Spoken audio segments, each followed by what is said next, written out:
कृपया हमारे चैनल को ज़रूर सब्सक्राइब करें और इस कहानी को अंत तक सुनें। हर हर महादेव दोस्तों, ओम नमः शिवाय। सावन के इस पवित्र महीने में हम आपको श्री शिव महापुराण के अंतर्गत प्रथम खंड विद्वेश्वर संहिता का 23वां अध्याय सुनाने जा रहे हैं। इस अध्याय में हम भस्म, रुद्राक्ष और शिव नाम के महात्म्य का वर्णन जानेंगे। तो आइए शुरू करते हैं श्री शिव महापुराण के प्रथम खंड विद्वेश्वर संहिता का 23वां अध्याय। ऋषिगण बोले, हे महाभाग व्यास शिष्य सूत जी, आपको नमस्कार है। अब आप परम उत्तम भस्म महात्म का विस्तार पूर्वक वर्णन कीजिए। भस्म महात्म, रुद्राक्ष महात्म तथा उत्तम नाम महात्म, इन तीनों का परम प्रसन्नता पूर्वक प्रतिपादन कीजिए और हमारे हृदय को आनंदित कीजिए। सूत जी बोले, हे महर्षियों, आप लोगों ने बहुत उत्तम बात पूछी है। यह समस्त लोगों के लिए हितकारक विषय है। आप लोग महाधन्य, पवित्र तथा अपने कुल के भूषण स्वरूप हैं। इस संसार में कल्याणकारी परम देव स्वरूप भगवान शिव जिनके देवता हैं, ऐसे आप सबके लिए यह शिव की कथा अत्यंत प्रिय है। वे ही धन्य और कृतार्थ हैं। उन्हीं का शरीर धारण करना भी सफल है और उन्होंने ही अपने कुल का उद्धार कर लिया है जो शिव की उपासना करते हैं। जिनके मुख में भगवान शिव का नाम है, जो अपने मुख से सदा शिव शिव इस नाम का उच्चारण करते रहते हैं, पाप उनका उसी तरह स्पर्श नहीं करते जैसे खदिर वृक्ष के अंगार को छूने का साहस कोई भी प्राणी नहीं कर सकता। हे शिव, आपको नमस्कार है। जिस मुख से ऐसा उच्चारण होता है, वह मुख समस्त पापों का विनाश करने वाला पावन तीर्थ बन जाता है। जो मनुष्य प्रसन्नतापूर्वक उस मुख का दर्शन करता है, उसे निश्चय ही तीर्थ सेवन जनित फल प्राप्त होता है। हे ब्राह्मणों, शिव का नाम, विभूति तथा रुद्राक्ष, ये तीनों त्रिवेणी के समान परम पुण्य वाले माने गए हैं। जहाँ ये तीनों शुभतर वस्तुएं सर्वदा रहती हैं, उसके दर्शन मात्र से मनुष्य त्रिवेणी स्नान का फल प्राप्त कर लेता है। जिसके शरीर पर भस्म, रुद्राक्ष और मुख में शिव नाम, ये तीनों नित्य विद्यमान रहते हैं, उसका पाप विनाशक दर्शन संसार में दुर्लभ है।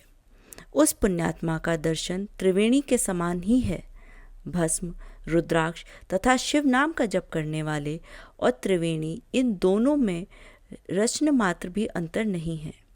ऐसा जो नहीं जानता वह निश्चित ही पापी है, इसमें संदेह नहीं है। जिसके मस्तक पर विभूति नहीं है, अंग में रुद्राक्ष नहीं है और मुख में शिवमयी वाणी नहीं है, उसे अधम व्यक्ति के समान त्याग देना चाहिए। भगवान शिव का नाम गंगा है, विभूति यमुना मानी गई है और रुद्राक्ष को सरस्वती कहा गया है। इन तीनों की संयुक्त त्रिवेणी समस्त पापों का नाश करने वाली है। बहुत पहले की बात है, हितकारी ब्रह्मा ने, जिसके शरीर में यक्त ही तीनों त्रिपुण, रुद्राक्ष और शिव नाम संयुक्त रूप से विद्यमान थे, उनके फल को तुला के परले में एक ओर रखकर त्रिवेणी में स्नान करने से उत्पन्न फल को दूसरी ओर के परले में रखा और तुलना की तो दोनों बराबर ही उतरे। अतएव विद्वानों को चाहिए कि इन तीनों को सदा अपने शरीर पर धारण करें। उसी दिन से ब्रह्मा, विष्णु आदि देव भी दर्शन मात्र से पापों को नष्ट कर देने वाले इन तीनों को धारण करने लगे। ऋषिगण बोले, हे सुव्रत, भस्म, रुद्राक्ष और शिवनाम, इन तीनों को धारण करने से इस प्रकार उत्पन्न होने वाले फल का वर्णन तो आपने कह दिया, किंतु अब आप विशेष रूप से उनके महात्म्य का वर्णन करें। सूत जी बोले, ज्ञानियों में श्रेष्ठ हे महाप्राग, हे शिव भक्त ऋषियों और विप्रों, आप सब सद्भक्ति तथा आदर पूर्वक उक्त भस्म, रुद्राक्ष और शिव नाम, इन तीनों का महात्म्य सुने। शास्त्रों, पुराणों और श्रुतियों में भी इनका महात्म्य अत्यंत गूढ़ कहा गया है। हे विप्रों, आप सबके स्नेहवश इस समय में उस रहस्य को खोलकर प्रकाशित करने जा रहा हूँ। हे श्रेष्ठ ब्राह्मणों, इन तीनों की महिमा को सदस्य लक्षण भगवान महेश्वर के बिना दूसरा कौन है वह सब तो केवल महेश्वर ही जानते हैं। हे विप्रगण, मैं अपनी श्रद्धा भक्ति के अनुसार संक्षेप में भगवान नाम की महिमा का कुछ वर्णन करता हूँ। आप सब लोग प्रेम पूर्वक उसे सुने।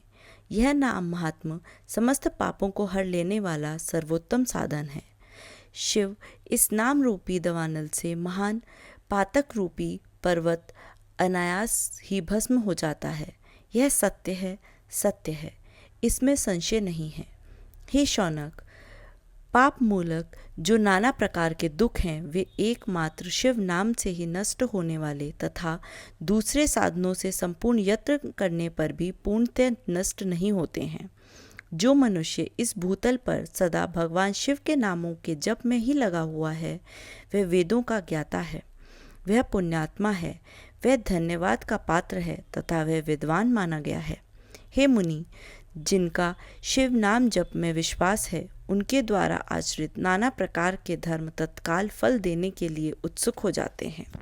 हे महर्षि, भगवान शिव के नाम से जितने पाप नष्ट होते हैं उतने पाप मनुष्य इस भूतल पर कर ही नहीं सकता।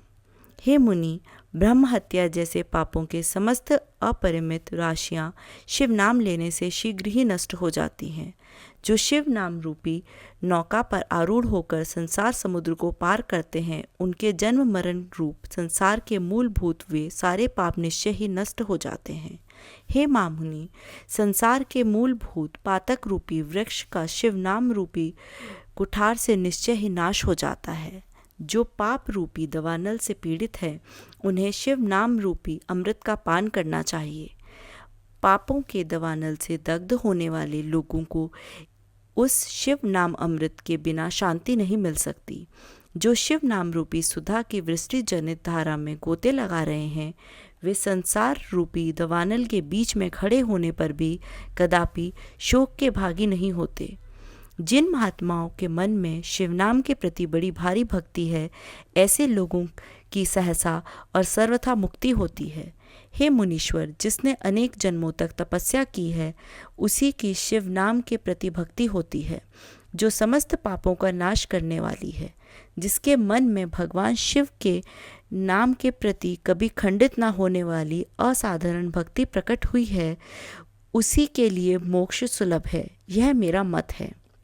जो अनेक पाप करके भी भगवान शिव के नाम जप में आदरपूर्वक लग आ रह गया है वह समस्त पापों से मुक्त हो ही जाता है, इसमें संशय नहीं है।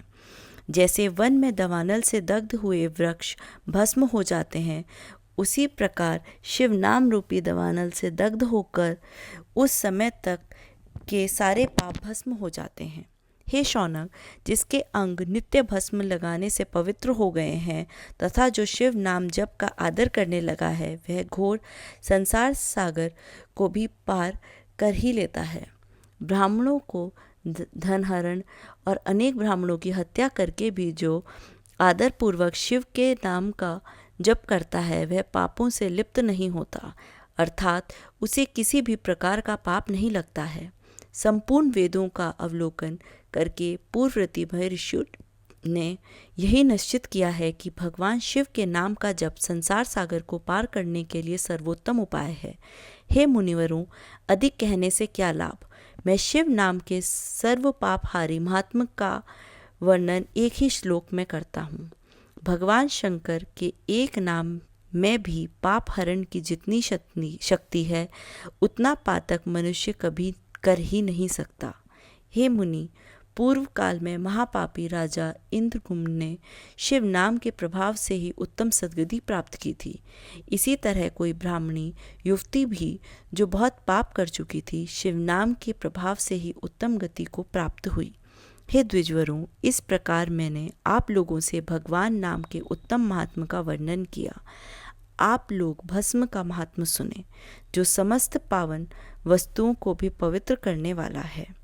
इस प्रकार श्री शिव महापुराण में प्रथम विद्वेश्वर संहिता के साध्य साधन खंड में शिव नाम महात्मा वर्णन नामक 23वां अध्याय पूर्ण हुआ। हर हर महादेव। ओम नमः शिवाय। आज की इस वीडियो में बस इतना ही। आपको ये वीडियो कैसी लगी आप हमें कमेंट में ज़रूर बताएं और अपने दोस्तों के साथ ज़रूर शेयर करें। हमारे चैनल को भी सब्सक्राइब कर लें। फिर मिलते हैं किसी नई वीडियो के साथ। तब तक के लिए धन्यवाद।